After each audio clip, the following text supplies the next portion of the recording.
Em Questão. Oferecimento Viterbo Estofados. Nossos móveis, seu estilo. E Fran Hairstylist, revelando o melhor de você.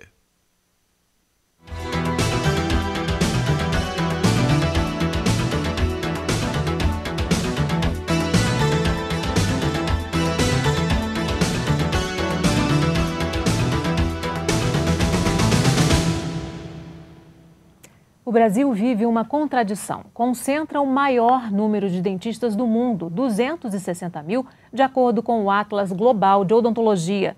Mas, ao mesmo tempo, apresenta um índice alto de habitantes que não recebem nenhum tipo de assistência odontológica. 27 milhões de pessoas que nunca foram ao dentista. O país também apresenta um outro dado negativo na área. Segundo a Pesquisa Nacional de Saúde, realizada em 2013, 16 milhões de brasileiros adultos perderam todos os dentes. O tema em questão hoje é odontologia na saúde pública. Nossos convidados são o ex-presidente da Sociedade Brasileira de Estomatologia e Patologia Oral, Abel Cardoso, e a coordenadora do curso de odontologia da FMP Fase, Vera Sofiero. Bem-vindos, muito obrigada pela participação. Doutora Abel, o senhor acredita que essa contradição, ela se deve a que fatores? Quando a gente fala nesses números, né, você vai ter isso não só em relação à parte da saúde de boca, dos dentes, das próteses, mas toda uma série de outras variáveis. Nós não temos um Brasil, nós temos vários Brasis convivendo simultaneamente, não só em espaços distantes, mas às vezes na proximidade. Você circular aqui numa cidade grande, você vai ter populações muito distintas culturalmente, convivendo naquele momento histórico, né? Então, esse dado é um dado que eu acho absolutamente gerenciável, que você tem que ter movimentos que incluam essas pessoas dentro da atenção de saúde necessária e preconizada. E isso passa por diversos movimentos. O primeiro, mais importante, é a educação. O indivíduo que não tem educação, ele não demanda seus direitos, ele não busca. Você vê o sucesso, por exemplo, daqueles programas voltados para a mortalidade infantil, envolveu, primeiro, uma parceria do Estado com organizações não governamentais e uma busca dos indivíduos em seus domicílios, um processo de educação familiar, uma atenção como eu nunca tinha visto antes. Isso mudou o panorama da mortalidade infantil, por exemplo. Então você precisa, não é só formar o dentista. O dentista, quando ele se forma, ele pode ter toda uma educação em termos de saúde pública, mas se o mercado não o acolher naquele tipo de atividade, ele não vai para lá. E se o mercado não faz isso, as instâncias políticas têm que ter algum tipo de, digamos assim, de atrativo. Estratégia seria a melhor palavra, né? Eu vejo várias formas de fazer isso. Por exemplo, o FIES, por exemplo, poderia ser, em vez de um retorno financeiro, um compromisso em que a pessoa, depois de formada, ia trabalhar paga pelo Estado durante 2, 3 anos num local remoto, que não tivesse assistência odontológica. Justamente esse é um dos problemas, né? A maior parte desses dentistas está concentrada nas regiões sul e sudeste, né? Quer dizer, nos rincões do Brasil não tem quase, né, serviço público. Aí você vai ver, por exemplo, essas mudanças. Você está vendo, este é um aspecto de um dos Brasis, mas você tem outras faces, odontologia, por exemplo, em centros, São Paulo, Rio, mais desenvolvidos, você vai ter uma massa de adultos que ainda têm problemas odontológicos fruto de sua infância vulnerável na cárie dentária, que vão evoluir para uma velhice, que hoje em dia a população está envelhecendo brutalmente, com problemas mais complicados, o Estado não está preparado para lidar com o problema do envelhecimento da população, e vai entrar no meião ali, uma população sem cáries. Isso já existe. Mas isso só acontece se houver uma ação coordenada de prevenção, né? Sim. É uma campanha de conscientização ampla, né?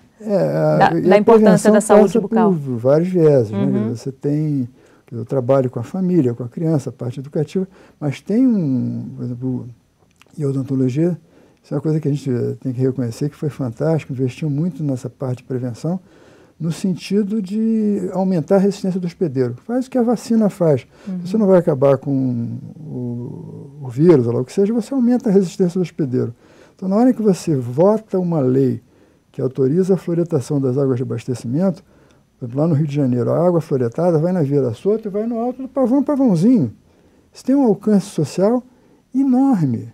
E mesmo aquelas pessoas que não foram educadas adequadamente numa dieta correta, uma higiene correta, eles vão ser beneficiados porque a hidroxiapatita vai virar fluorapatita, ele vai ter uma resistência muito maior ao problema da cárie dentária. Então são vários vieses, né? A formação do dentista não é só uma questão de política, de mercado, que tinha que ser abordada de uma forma mais inteligente.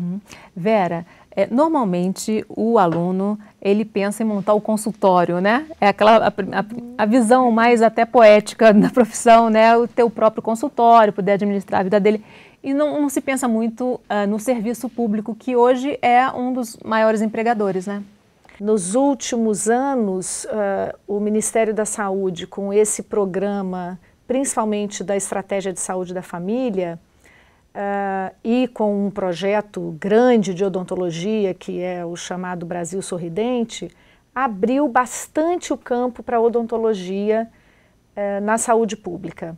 E isso vem sendo percebido pelos jovens que estão ingressando nos cursos, né? Infelizmente, ainda há, como você disse, a concentração dos dentistas nos grandes centros, e não só dos dentistas, mas das escolas de odontologia, né?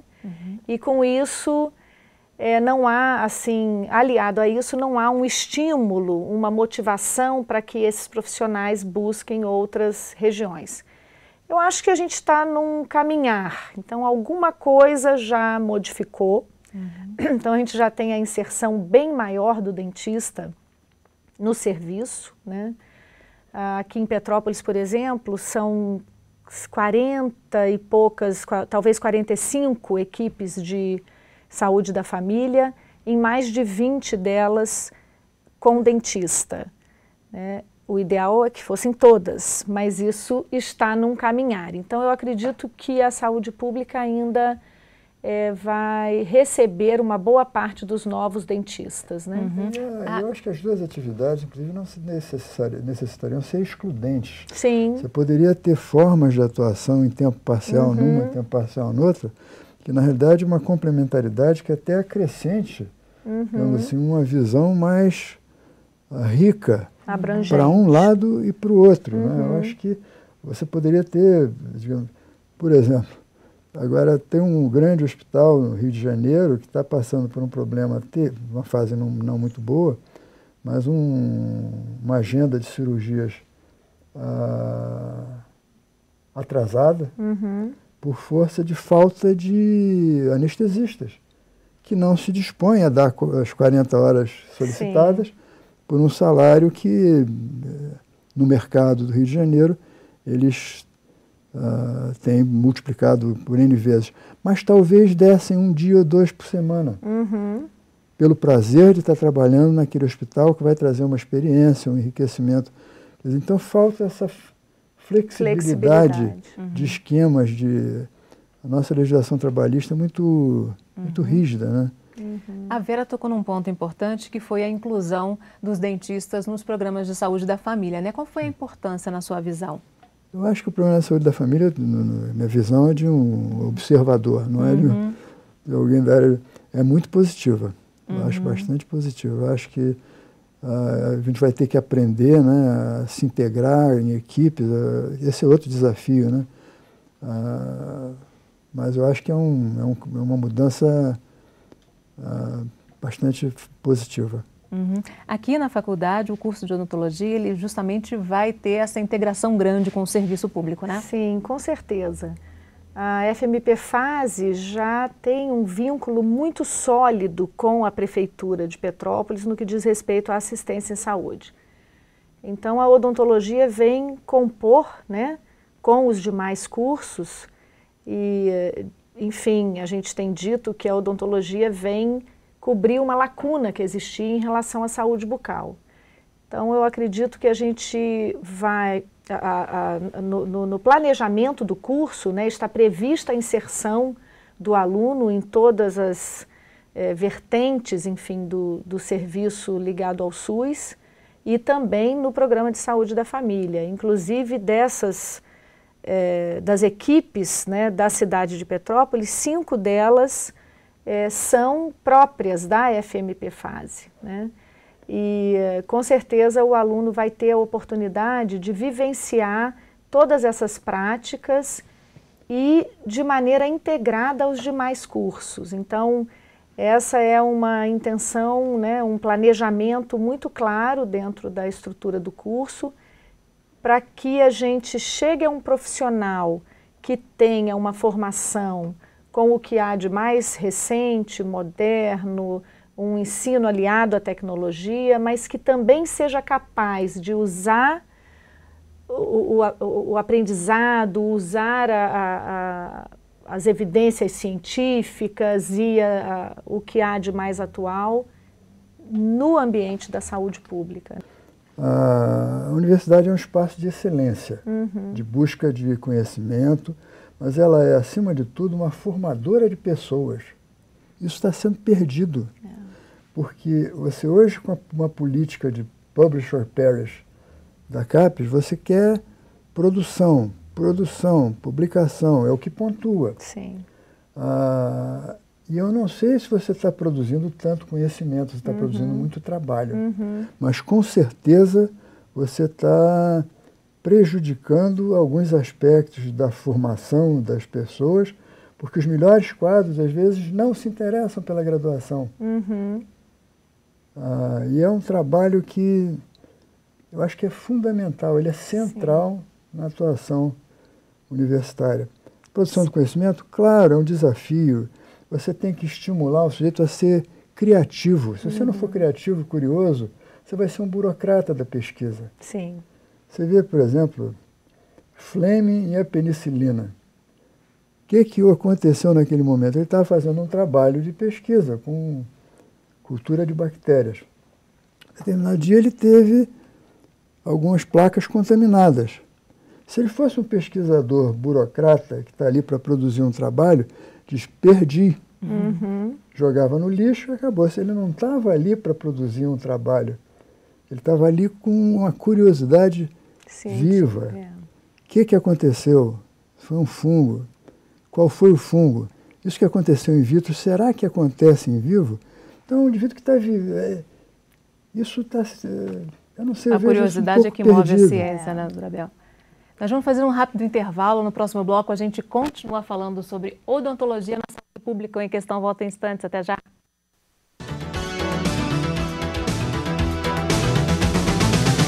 Em Questão.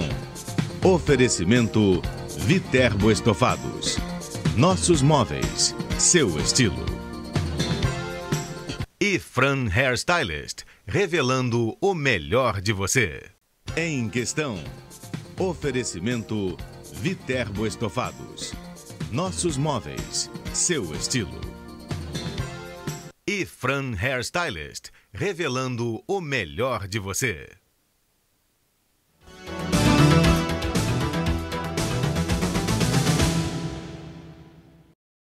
O Em Questão está de volta falando sobre odontologia na saúde pública. Nossos convidados são o ex-presidente da Sociedade Brasileira de Estomatologia e Patologia Oral, Abel Cardoso, e a coordenadora do curso de odontologia da FMP Fase, Vera Soviero. A saúde bucal vai muito além da cárie, né?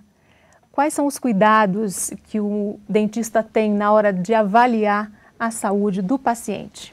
Bom, já há um tempo razoável você tem na grade curricular disciplinas voltadas para essa parte da boca, além dos dentes, né? A estomatologia, ela se ocupa desse tipo de atenção.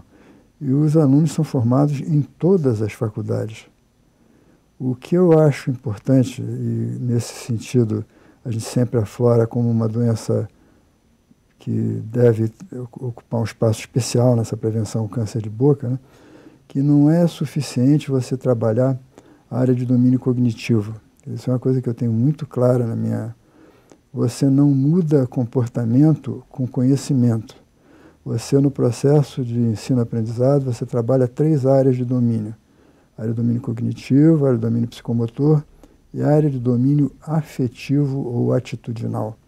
Então, se você não emocionar o seu aluno no processo de aprendizado em relação a determinada situação, quando ele for vivenciá-la mais tarde, no ambulatório, no hospital ou na sua clínica, o conhecimento só não o move. Uhum. Então, o que a gente fazia muito, eu estou aposentado já há algum tempo, e o que eu sinto mais saudade da minha situação como docente era a graduação. E eu tinha assim, um empenho muito especial em fazer algumas coisas. Desmontar as certezas, desenvolver o raciocínio crítico e envolvê-los nesse processo de diagnóstico. Então, em relação ao câncer de boca, por exemplo, a gente fazia muita simulação. Quando tinha um caso, eu não botava só como um câncer de gengiva, eu simulava uma situação do aluno recém-formado abrindo consultório, com dívidas pesadas em termos de aquisição, e chega um paciente que é rico, mora na região, quer arrumar a boca toda para o casamento da filha, dinheiro não é problema. Aí no que o rapaz vai abrir a boca, ele aprendeu a fazer um exame completo de boca, nem se lembra, mas tem uma lesão no soalho. O que acontece nessa hora? Então a gente elaborava e fazia uma situação concreta, pegava uma aluna, um aluno. Então isso é você despertar nele emoções que vão, o dia que ele estiver no consultório, olhar alguma coisa e não souber o que é, avaliar que aquilo pode ser alguma coisa mais complexa e buscar ajuda. Isso levou, em 1999, foi o ano que a gente teve o melhor resultado, a ter 54% dos casos de câncer do nosso serviço diagnosticados estágios iniciais, um caso in situ. Por quê? Não é por conhecimento, é por domínio atitudinal. Agora, como é que você faz isso em nível de saúde pública? Primeiro, em relação à população, autoexame de boca não funciona. Isso não existe. A boca é uma área muito complexa, já houve tentativas nesse sentido. Tem que fazer rastreamento oportunista e você tem que preparar ao longo de anos profissionais que façam o que esses ex-alunos nossos estão fazendo. Eu acho que o caminho... E tem um espaço riquíssimo, não é só o câncer de boca, né? É uma área que tem superposição com algumas outras especialidades médicas. A dermato tem interesse por algumas doenças mucocutâneas, o gastro, pouco também, o otorrino olha através da boca, mas quem realmente tem competência é o dentista que faz a sua especialização em estomatologia. Vera, o Abel falou do câncer, né? Que seria nessa escala aí, que a gente vai dos problemas que podem aparecer na região da cárie até o câncer, né? O câncer seria a mais grave, né? O que o dentista pode detectar? Que doenças, que problemas que o dentista pode detectar? Por exemplo, uma questão que tem sido bastante aflitiva na clínica atualmente, principalmente em crianças e adolescentes, são os defeitos de formação do esmalte dentário. Então, a gente tem observado uma redução dos índices de cárie na dentição permanente. Então, crianças a partir dos 7, 8 anos, né, a partir dos 6 anos, começam a ter os seus primeiros dentes permanentes. Esses dentes têm sido menos acometidos pela cárie por uma série de razões que o Dr. Abel até já colocou aqui, como a fluoretação da água, a fluoretação das pastas de dentes, né, que passou a ser regularizada desde meados de década de 70. E aí outros problemas começam a ficar mais evidentes, não é que eles não existiam antes, mas agora eles passam a ser mais evidentes.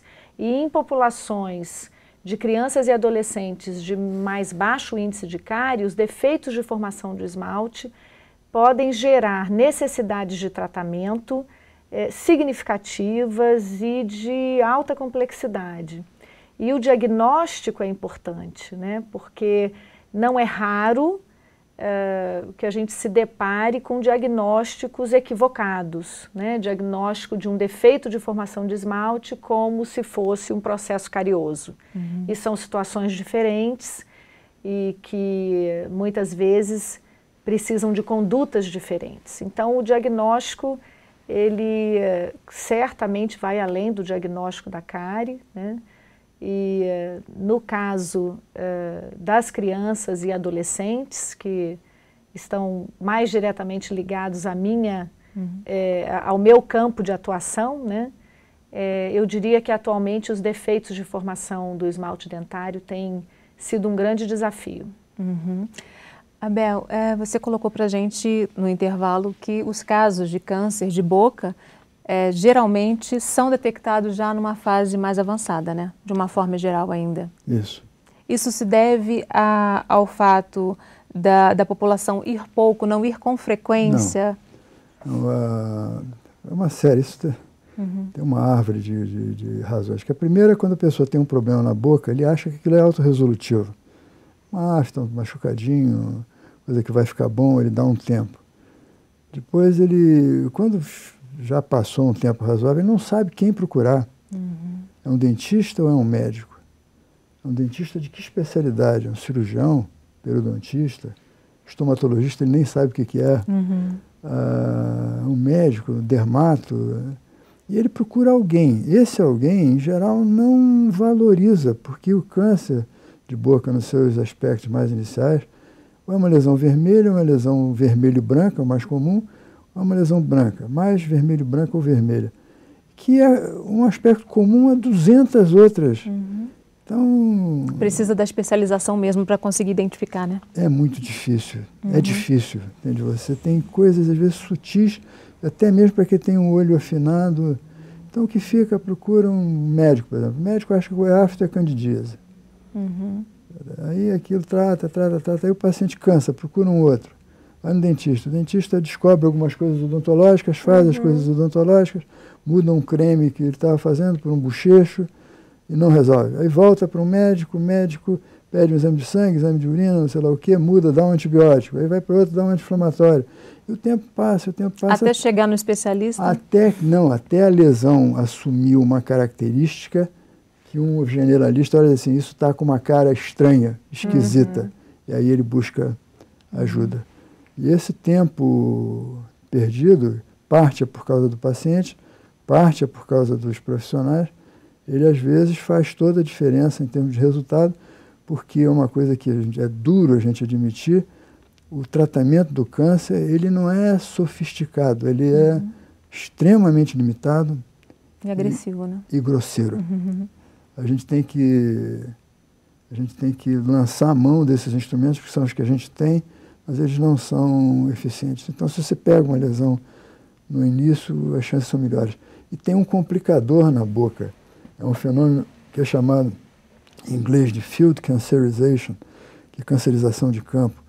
E a pessoa que teve um câncer de boca, ele tem muita chance de ter outro. E outro. Ele tem que ser acompanhado pela vida toda. Isso, digamos assim, complica a questão prognóstica, né?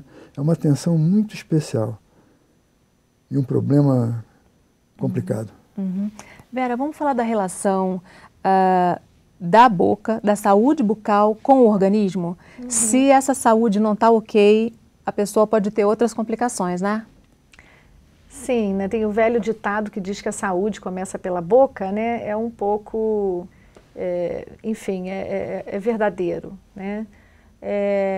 Principalmente há uma preocupação maior com a qualidade, com a condição dos dentes e tecidos gengivais e focos de infecção em pacientes que tenham outras comorbidades, né? Como a gente diz. Então, são pacientes que têm problemas cardíacos ou que passaram por cirurgias de transplante e que focos de infecções bucais significam risco para esses pacientes.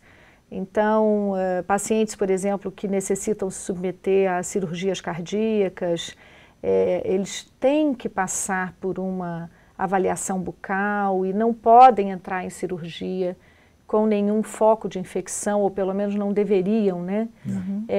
Com focos de infecções bucais, porque isso significa um risco de infecções cardíacas e endocardites e etc. Então, são muitas as situações em que a condição oral ela é muito importante ou para a recuperação da saúde, né, de um doente, ou para evitar outros problemas. Agora, na nossa última semana científica, nós tivemos uma mesa redonda muito interessante, falando sobre a importância dessa atuação multiprofissional no cuidado de pacientes internados na UTI.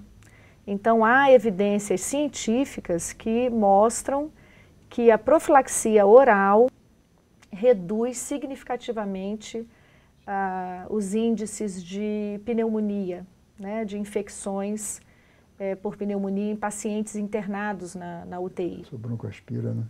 Então, é um procedimento tão simples, né, e às vezes pela ausência dessa atuação multiprofissional, quer dizer, não necessariamente há que ter um dentista 24 horas por dia na UTI, mas que ele faça parte dessa equipe hospitalar, né?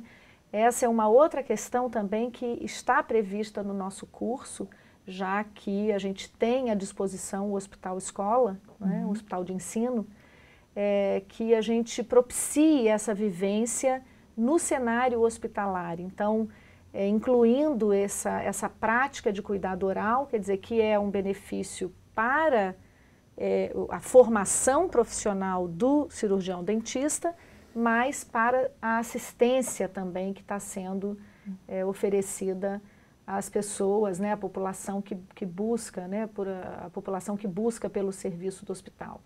Então, sem dúvida, é muito importante que a gente reúna, né, numa equipe multiprofissional, que trabalha integrada, que, enfim, o benefício é geral, tanto para a formação como para a assistência à saúde.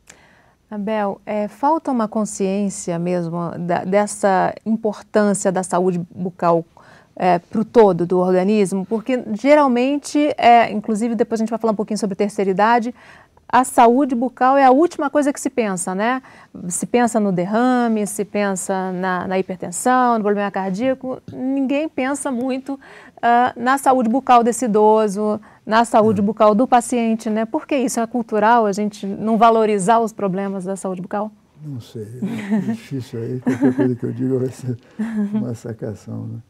Mas eu acho que um ponto importante que foi levantado aqui é essa não só interdisciplinaridade, mas o diálogo, a troca. A gente está, por exemplo, na linha de oncologia, vamos voltar, pacientes que iam fazer radioterapia, eles já vinham sendo preparados pelo dentista para não ter que fazer extrações depois, porque aquele osso é vulnerável a um fenômeno chamado osteoradionecrose. Então, os oncologistas já estavam mais ou menos atentos a isso. Agora, recentemente, a gente está vivendo uma questão com um grupo de medicamentos chamado antirreabsortivos e alguns antiangiogênicos também, que começaram a ser usados no contexto oncológico em tratamento de lesões osteolíticas, e esses medicamentos, eles impedem a remodelação óssea. Então, o que tem acontecido é que o indivíduo que vai fazer, por exemplo, quimioterapia para mieloma múltiplo, para lesões metastáticas de adenocarcinoma de mama em mulheres, adenocarcinoma de próstata, eles agregam o zometa ou arédia, e essas pessoas, se precisarem fazer uma extração depois, ou mesmo sem ter que fazê-las, eles desenvolvem necrose dos ossos maxilares, e osteomielite ali em cima. Então, o pessoal da oncologia já está mais ou menos alertado. Mas a gente tem tido um problema muito grande com o pessoal da ginecologia, que usa esses medicamentos por via oral para tratamento da osteoporose nas mulheres no entorno da menopausa, sem alguns cuidados. Porque é raro, mas para a pessoa que tem é 100%. E mais, há um abuso, que hoje em dia você tem pacientes que vão ao consultório médico e acham que se não sair com a prescrição, a consulta não valeu a pena. Então talvez haja um overprescribing. Tem mulheres com osteopenia, que não é doença, é uma situação fisiológica, que saem com a prescrição para um medicamento. E tomam, às vezes, 10 anos ou 15 anos. Então, quer dizer, é um segmento em que nós estamos verificando uma coisa e alguns segmentos da atenção médica não estão valorizando as consequências daqueles medicamentos com seus pacientes. Na saúde bucal. ou não estão alertando, chamando a atenção. Então, este é um problema contemporâneo que a gente está vivendo e que é um exemplo bem claro dessa situação que você está falando. Primeiro, a relação da boca com o todo e a necessidade da interdisciplinaridade e da troca de informações. Ok, nós vamos fazer mais um rápido intervalo. No próximo bloco, a gente continua falando sobre odontologia na saúde pública. Em Questão volta em instantes. Até já.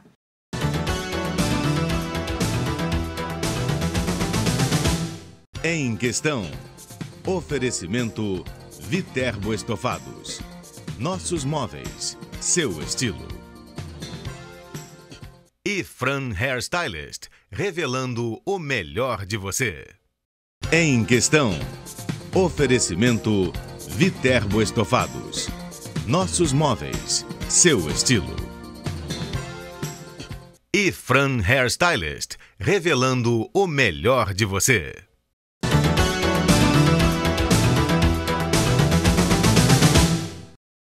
O Em Questão está de volta, falando sobre odontologia na saúde pública. Nossos convidados são o ex-presidente da Sociedade Brasileira de Estomatologia e Patologia Oral, Abel Cardoso, e a coordenadora do curso de odontologia da FMPFase, Vera Soviero.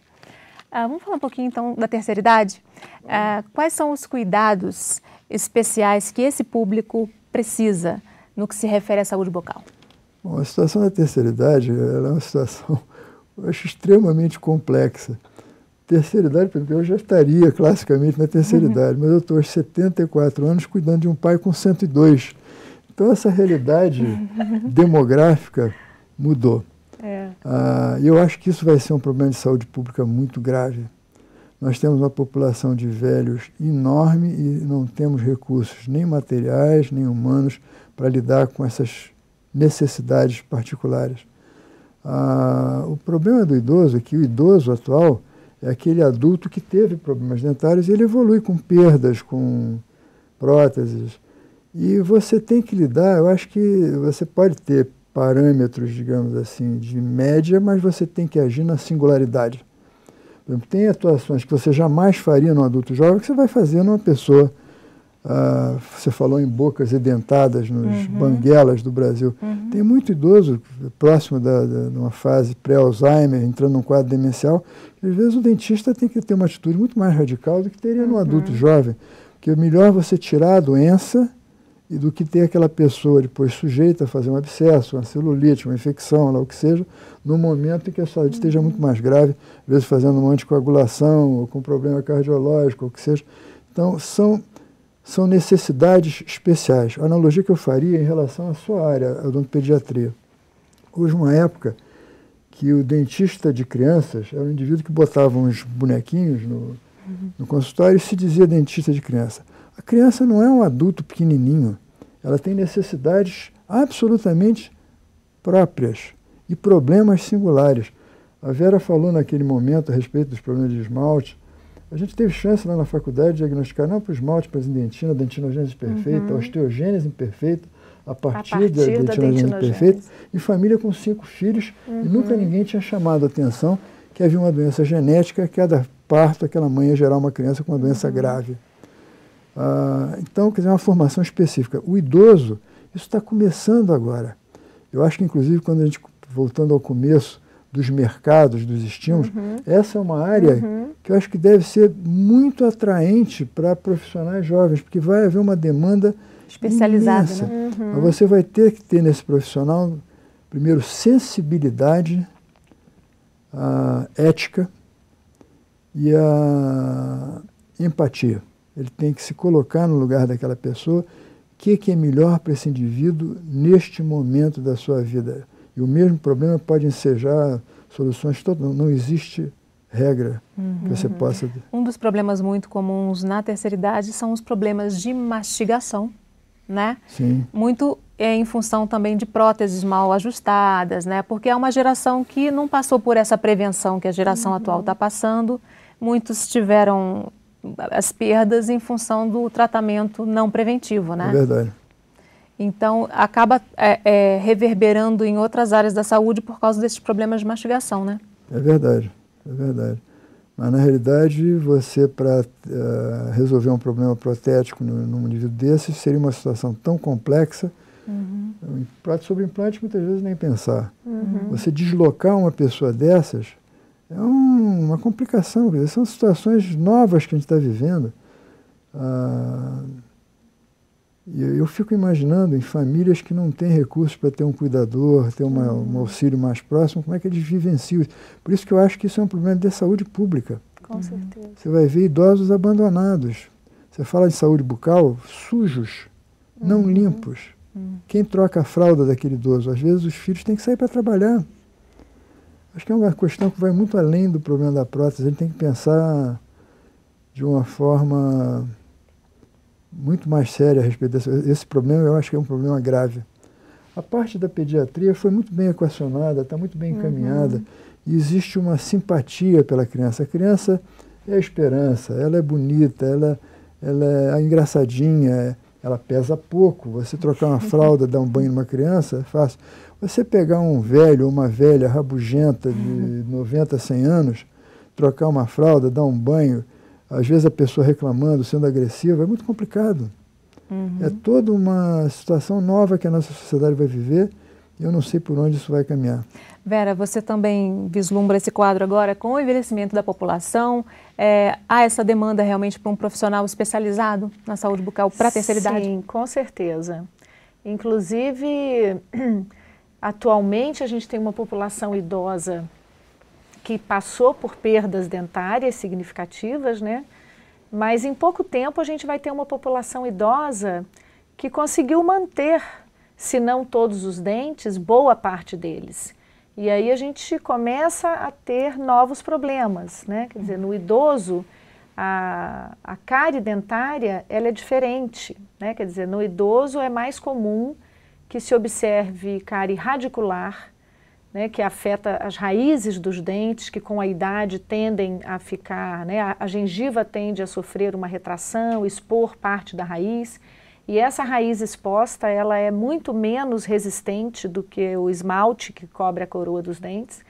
Então a cárie radicular é um problema da terceira idade. Então, fraturas. O braço de alavanca muda, o osso baixa. Exatamente. Então, com certeza a gente começa a ter aí uma população que está crescendo, né? Que é muito bom, estamos vivendo mais, mas temos que nos preparar para lidar, como o doutor Abel falou, com os problemas específicos. Você abordou a questão da mastigação, por exemplo. Eu estive esses dias comentando com um colega da preocupação com a alimentação dos idosos, né?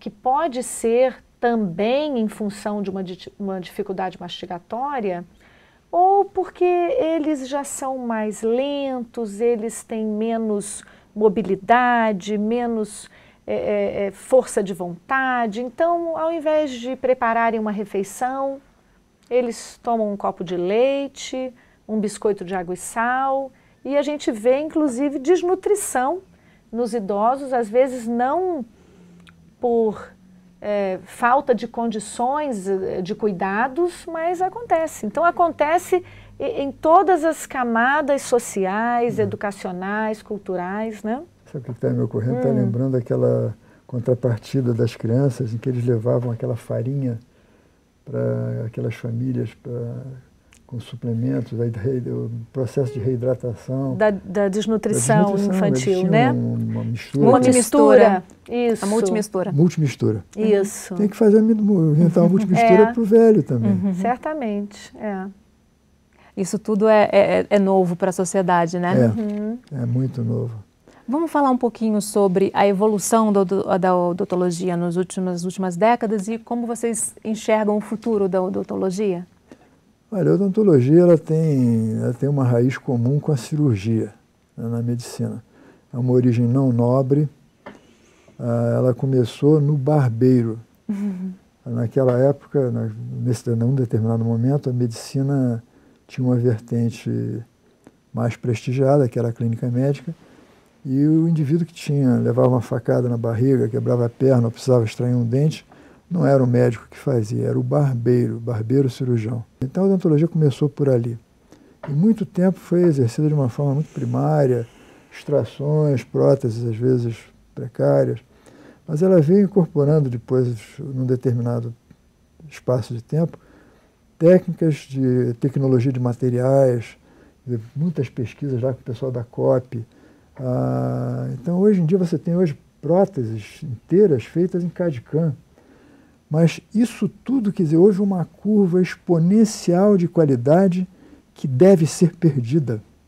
Porque eu acho que a meta de uma profissão, que em atenção a esse tipo de problema, é deixar de ser necessária. Acho que esse é o grande ponto que a gente tem que dar de crédito à odontologia, que ela investiu pesado na prevenção e conseguiu resultados. Você mudou o perfil de saúde bucal de um segmento, tá certo? É um segmento importante da população. Não tem mais cárie. Isso é muito mais importante. Hoje em dia você vê essas várias realidades, né? Hoje, prótese sobre implantes, todo mundo faz implantes, porque isso, porque aquilo. Isso é que nem você está vendo um animal pré-histórico que vai morrer daqui a pouco, aquilo vai ter vida curta. 10, 15 anos, talvez um pouco mais. Que vai vir uma garotada aí que não tem mais esse tipo de problema, e que é o que a gente deseja. O que os dentistas vão fazer?